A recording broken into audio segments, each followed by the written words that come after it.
Welcome everyone, today we have a new guide for Diablo 4. Now in order to prepare for the open beta that is coming very soon, and also to prepare you guys for the Fractured Peaks, that is the first region, I've decided to make a documentation and also a summary for myself and also for our viewers out there. So over here you can see we have a lot of summary notes of about everything about the beta.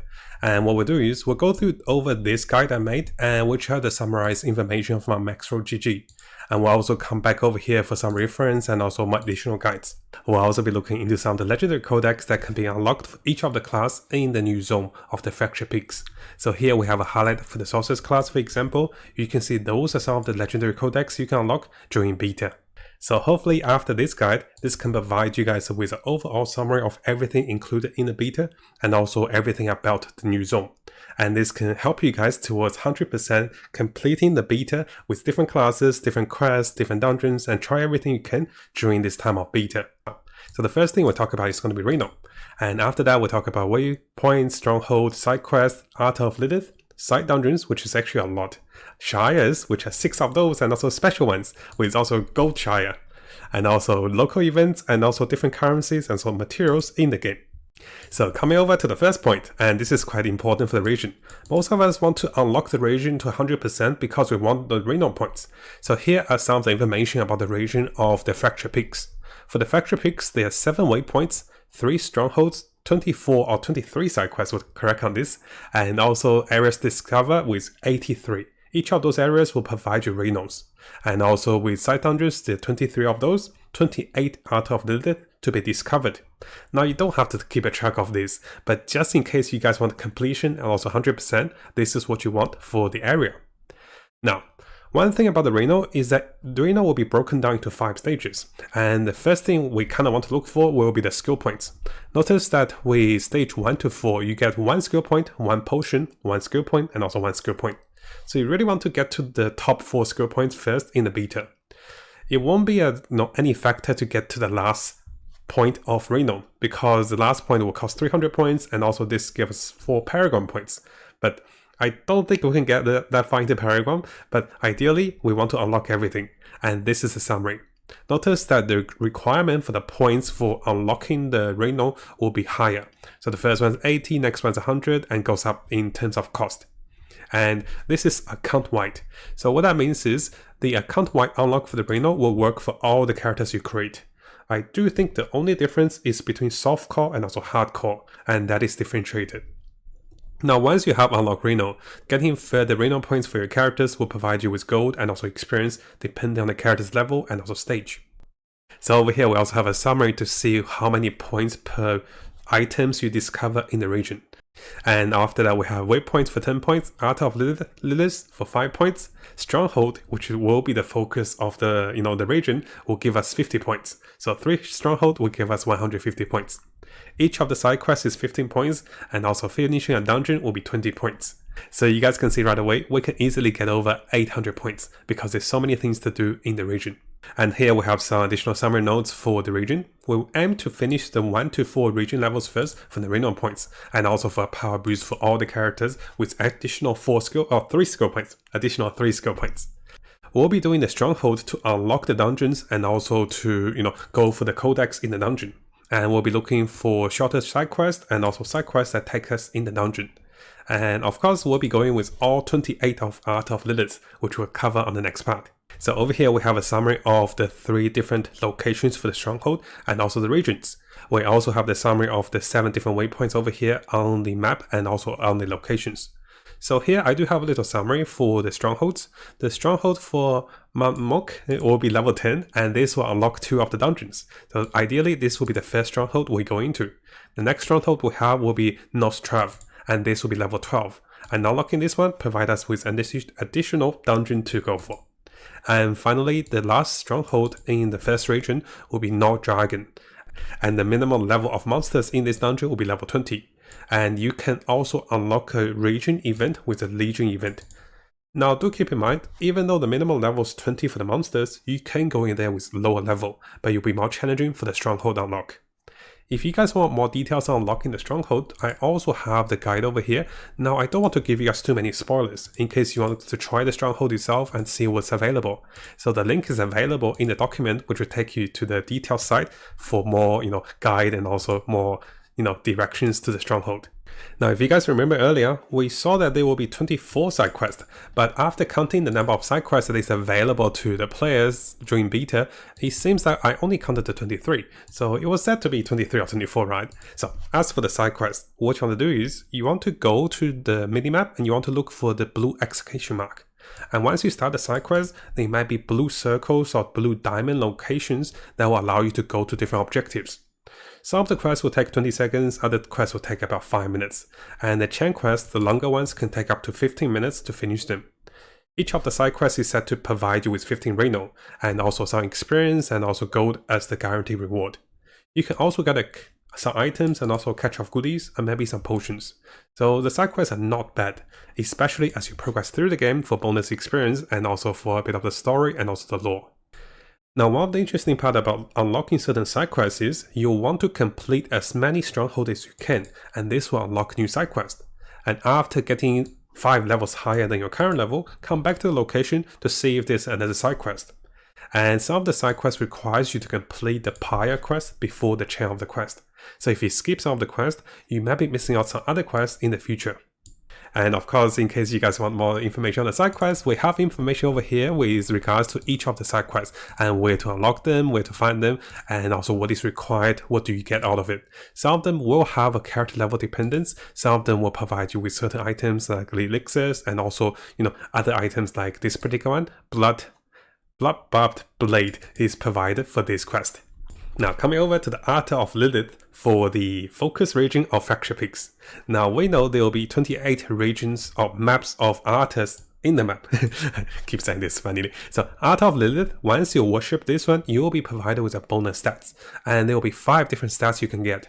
Dexterity, Strength, Willpower, and Intelligence will be +2 for each time you unlock altar. Or you can be getting 8 life. And this is shared account-wide. So those altars, some are in the very obvious places, some are hidden parts of the region. And those altar locations are fixed.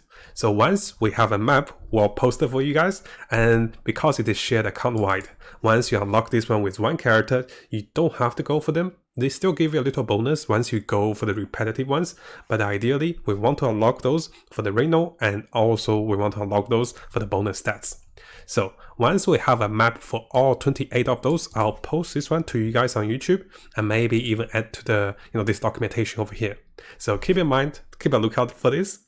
The reason we don't have it now is because during beta, I don't think it was allowed to give more information of the altars and also locations from the developers.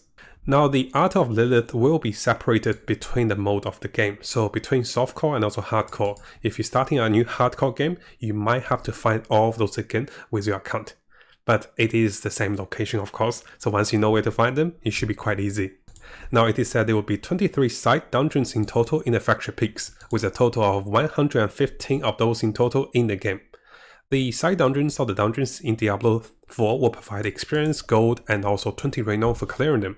There will also, of course, be loots and also bosses to fight. So some of the dungeons will have a specific monster family. This is quite important, especially in the late game, because you'll be farming for bonus drop rates to items because of the monster family. I remember there was like skeletons or something that drops pens. It was pretty funny, right? So they did mention about this. Certain enemies would drop certain parts of the items with higher drop rate. Now, some of the dungeons will be containing side quests, so make sure you guys get those as you clear the dungeons. And also, most of the dungeons will contain 2 Shires, with bonus to movement speed and also special buffs. Those can also be cursed Shires, which we'll cover on the next part. Now, here is a brief summary about the fighting the dungeons in Diablo 4. There will be a few of the core elements. Sometimes you'll be rescuing prisoners, finding items, and also activating certain traps and levers, defeating enemies. And of course, you'll be defeating bosses in the dungeon. And it said that bosses can be a major battle, which can be quite epic. So this one's quite interesting. And of course, it will be a mixture for different dungeons. So keep us engaged and also, keep things fresh. Now, knowing there's 23 of the dungeons in the first region, let's have a look at the codex for each of the classes. For the sources, there's 2 of the defensive ones, there's 2 offensive ones, which works for channeling Incinerate for the Burning Mage, and also Ice Shard for the Ice Mage. Those are the offensive ones. And also the utility ones is also for the lightning bouncing for mana. So those are some of the ones you can obtain for the sources. So let's have a look at the other ones. If we come over to the Barbarian, I'll go for Central Fetcher. You can do the same by yourself, right? For Barbarian, notice that unfortunately Barbarian doesn't have any of the offensive codex for the Fracture Peak, but it has 3 of the defensive ones, and also 2 of the resource ones, and 1 of the utility ones. Now, because I want to make this more of a summary, I don't want to go with all of them in detail, but I have the link of the skill calculator for you guys to search for the ones for your class. So briefly have a look at the Druid ones. We can have a look over here. There will be 3 of the defensive one for the Druid, 1 offense for the Druid, and offense will be the Blood Hole, increase critical chance. Not bad for the Werewolf Druid, right? And also 2 of those for the resource. So those will be the ones that's available for beta. And let's have a quick look at the Necromancer. The Necromancer has 2 of the defensive ones, 2 of the offensive ones, which for the Blood Surge and also Blood Lance. So that means the Blood Necromancer can be a good test for the beta. And also for the resource is 1 of those, and 2 for utility. And finally we have the Rogue. So I just give you guys a quick summary. Of course you can check this one yourself. So there will be 2 available for the defense, and also 2 available for the offense for the Rogue. The Rogue Lucky Chance with Traps. Oh, this is actually not bad for the trap build. And of course this one's for the Flurry. This is going to be the melee build for the Rogue. We'll have both build of course to try them out. And there'll be 1 for resource and also 1 for utility. Knowing what is available for the codex for the beta can be quite helpful as we try those in-game contents and also different features that is available with the codex. Now we mentioned there will be Shires that will be in the dungeons, and there will be 2 Shires in each of the dungeons it seems.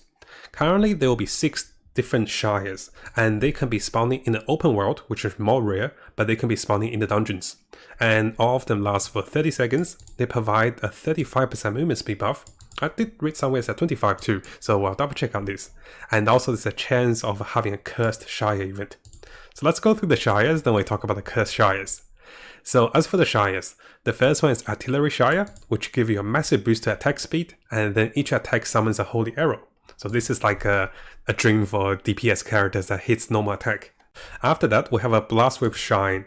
I think I said Shine and Shire differently, right? I keep spelling them wrongly, so I apologize for that. So it's Shines, right? So a Blast with Shine, which allows us to form and also explode blast waves, which deals damage every 3 seconds. And it was said the damage was pretty tremendous, so you can be moving around and killing enemies.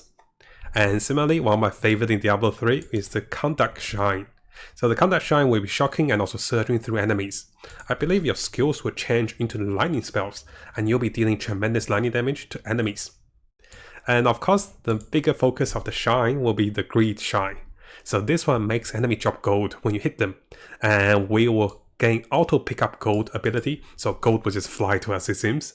So this one's quite interesting. If you get a pack of monsters, if you hit them very lightly, like trigger multiple times, you may be getting a lot of gold. The next Shine will be the Lethal Shine. So skills will deal more damage, and also you always hit critical strike. You also gain a 35% critical hit damage bonus. So this one is going to be a hard hitting Shine for those massive numbers. And finally we have a Protection Shine. This Shine will make the character become invulnerable and also unstoppable for 35 seconds. So you can do anything you want. This one will be really good in hardcore against certain mechanics. Now other than the 6 existing Shine, there's also the Cursed Shine, which means that they have a special mechanics and event you want to play. So usually it is about slaying different waves of monsters, up to 3 waves. You'll be given about a time of 60 seconds to slay those monsters, and if you slay them, the Shine will become normal and you will be gaining a Radiant Chest, which can be containing items, gems, and also Murmur Orbs, which will be the currency used for gambling. And finally, as for the interactive mechanics in the game and also in the battles, there will also be Healing Well, which can be healing your character for the maximum HP. Now as we progress through the game, we might be seeing some of the local events that is showed and also surrounded in an orange circle. Within the circle, there can be events that allow us to acquire gold and also greater Radiant Chest, which can also provide items like the crafting materials, equipment, and also Murmuring Orbs. Now I know you guys will be a little curious about those currency, so I thought I'd do a quick category on the currencies. Currently in the game, gold is the most important currency in the game, and we can be buying items, buying weapons, items, gears, or can be getting upgrades for those items, or can be crafting items, potions, elixirs, and also different items.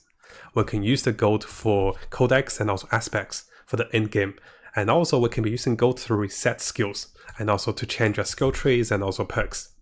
Gold can also be used for trading. That means you can buy items off players and also give your friends some gold if they need some gold for certain items. Now the next particular currency we have is the obus. So instead of talking about it, I'll quickly show you guys what they look like. So you know what gold looks like. The obus will look like a little dice thingy. It is a little purple. Gold is gold, of course. So the obus will allow you to go and gamble for certain items in the game. And likely we can get legendaries this way. This is also a great source of legendary powers and legendary affects and also codex. So this could be quite interesting as well. And finally, one of the currency that was mentioned was the red dust. I'm not sure about the red dust as we don't have much information on it during beta. And it is likely this could be the currency for the skins or maybe a certain currency for the end game. Now hopefully you guys found this video helpful. I try to give you guys everything I research about the beta, everything I summarized and I think is important. And I have taken information from all those different sites and also different guides to combine into one summary of the information. And I try to not make it too long. So what I do is you can also see the links here. If you click on the link, it will also take you to the resource and also guide that I have researched for more information. And hopefully this can provide more help to you guys.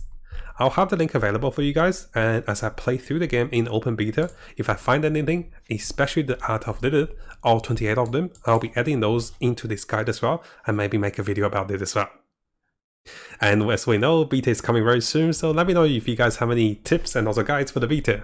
We definitely want to try our best in the beta and get the most out of it, right? Quite excited for the game, and I just hope the game launches much faster. If it comes out in April, I'll be so happy, right? Now before you go, and if you guys didn't know, we have a new YouTube channel. So I just started a YouTube channel with my girlfriend yesterday, and you can see this is only 12 hours old, this YouTube channel. And if you guys haven't subscribed, make sure you subscribe and check out the behind the scenes and also fun clips and also more stories about us. And then you get to know me a little more personally instead of just reading the news and also the games, right? So I want to share a little bit more with you guys. So make sure you check this channel out if you're interested about Matt and also Uni. She's really funny too, and she's really shy. So I want to give her a surprise and do a shout out for the new channel to get some subscribers. Thank you guys. I'll see you guys next time.